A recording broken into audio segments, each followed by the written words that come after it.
Agemoyen. Après des années à malmener l'histoire, Laurent Deutsch sort un livre sur la langue française. Bon, d'abord on a bien vanné nos amis linguistes, et après on s'est dit qu'on allait lire. Petit thread autour de l'une des pépites de l'ouvrage. À un moment, il explique que le terme de femme viendrait du latin femina, lui-même dérivé de fellare, sucer, en précisant, je cite, pas au sens trivial, mais en lien avec la tétée du nourrisson. Et du coup, selon lui, il faudrait dire damisme et pas féminisme. Des linguistes et des spécialistes de la langue, des vrais, expliqueront facilement que c'est n'importe quoi. D'un point de vue d'historien, l'intéressant est que ça rappelle la passion des médiévaux pour les étymologies foireuses. Au début du 7e siècle, Isidore de Séville rédige ainsi un gros volume intitulé Les étymologies.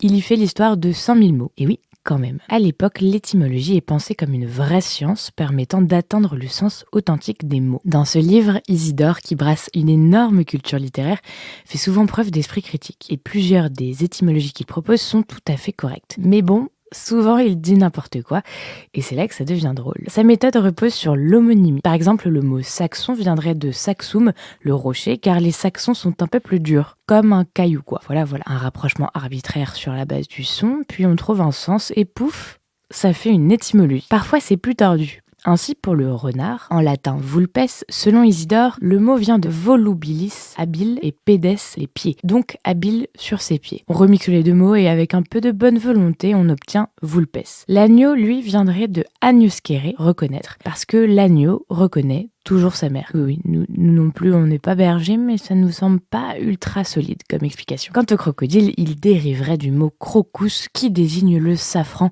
car selon Isidore, le crocodile est un animal jaune. Tout écho avec l'actualité est involontaire, #gilet crocodile. Évidemment, toutes ces étymologies sont délirantes, mais un délire en révèle toujours long sur son auteur, sa culture, son inconscient, le monde dans lequel il vit. Par exemple, Isidore explique que la déesse de l'amour est nommée Vénus, ce qui vient du latin vis, la force, car, je cite, aucune vierge ne cesse de l'être si ce n'est par la force. Relisez-le 2 fois, ça en vaut la peine. Le mot homme en latin, vir, vient lui aussi de vis, la force, et Isidore propose 2 hypothèses. C'est soit car en lui il y a une plus grande force qu'en la femme, soit car il traite sa femme par la force. Les étymologies ainsi ne sont pas neutres, elles révèlent des façons de penser le monde. En l'occurrence, pour Isidore de Séville, l'homme est violent et la femme violentée. Du coup, les étymologies en viennent à justifier des comportements. Par exemple, Isidore dit que le mot lupus, le loup, vient d'un terme grec qui veut dire sauvage, enragé, violent. Du coup, le loup doit être craint, combattu et exterminé. Il porte littéralement la sauvagerie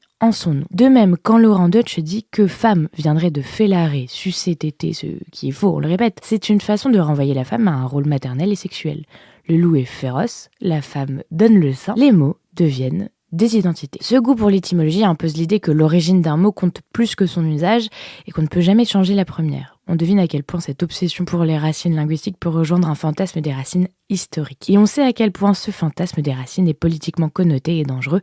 Derrière une étymologie foireuse, il y a toute une vision du monde, de l'histoire et de la société.